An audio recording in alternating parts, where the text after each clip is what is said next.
Okay, guys, this is going to be my review for Pirates of the Caribbean at World's End. I know it's crazy to say, but for me, it is one of my favorite films of all time. And I know that's crazy of me to say, but that's the truth. It might honestly be in my top 10 films of all time. I know that's crazy, but I don't know. I have this soft spot for it, and I love the. I feel like it's like the return for me.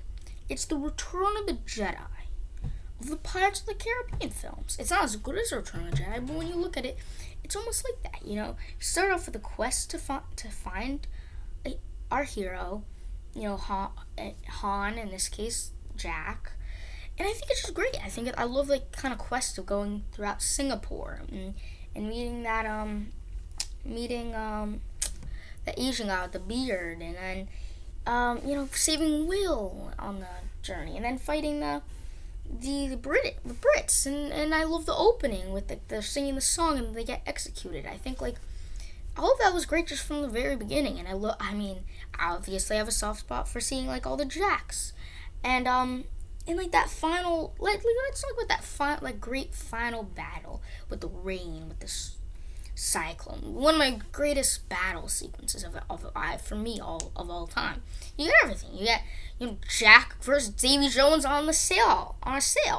You got Elizabeth and Will getting married. You got Barbossa just being like that as they're marrying them.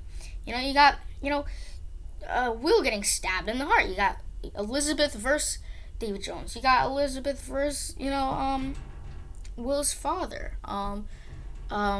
Bootstrap Bill, So all of that was great in the final battle with like the whirlpool and like the rain. So it's great atmosphere, and then you have that iconic shot of that the leader of the British Army walking down the stairs as his ship is exploding in the background.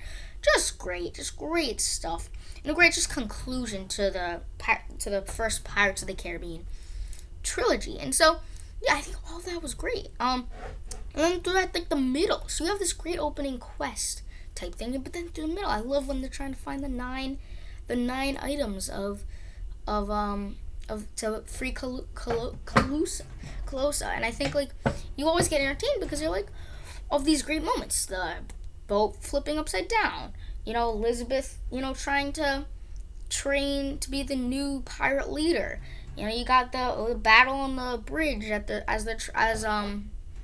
as Elizabeth goes to save the prisoners, and so you got a war in the middle. You got the quest at the beginning. You got the final battle at the end, and like a great, I think, story throughout for me at least.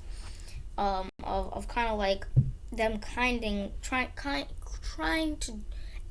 All of our heroes have their own motivations towards, I guess, stopping the government or stopping the British. And now that Davy Jones and the British army team up, it's kind of like just one big faction against the pirates. And something I've always loved about the Pirates of the Caribbean films is how they mix magic and fantasy with pirates.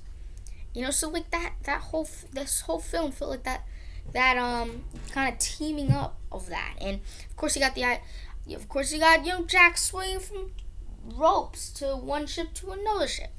You got the Black Pearl, riding dunes. I mean, like, you got it all, and I think, like, I don't know. For me, it just has a special place in my heart. Like, I don't know. Like I think the story for me is very much there. I think, like, again, like this idea of them trying to find the nine items. Jack has one.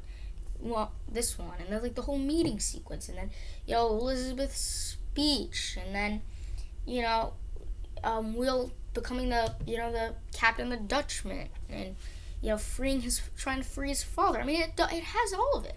It has all the emotions. It has the great sequences and magical things, like freeing Calusa. That whole sequence where she turns into clams, because like we're in it for these cool sequences. We're in it for the cool items and the characters, and everybody's new has a motivation and great witty lines and great conclusion to that trilogy, where they want to be free in a way. They want to live a pirate's life, and obviously with the British Army for now at that moment being stopped. Obviously they do come back, but in that moment it being stopped, it's I think I just enjoy that conclusion arc, that arc of ultimately concluding all of that. I think that because that was a strong part of it. Is again, like I said, just the ability to say that concluded. This arc is concluded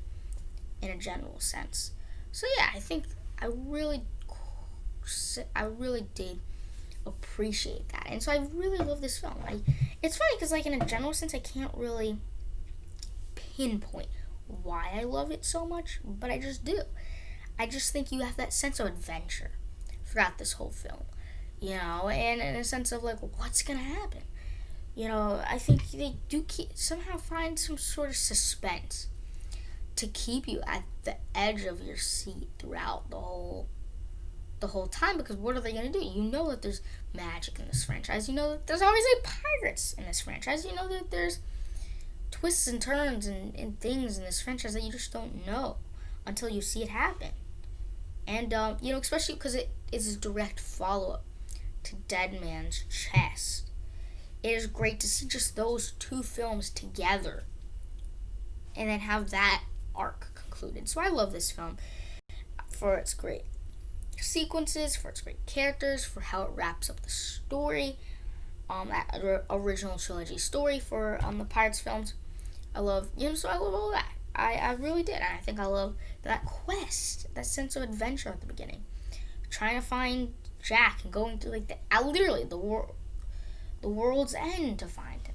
Then you have the whole thing about when the sun goes down, the boat will flip, and again all that adventure seeking, and it's all there. It has everything you want from an adventure fan. Because I love fantasy, I love sci-fi, I love sci-fi fantasy, I love just action adventure. Because this is action adventure fantasy.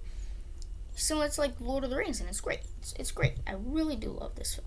So yeah, stay tuned for more videos coming right at you.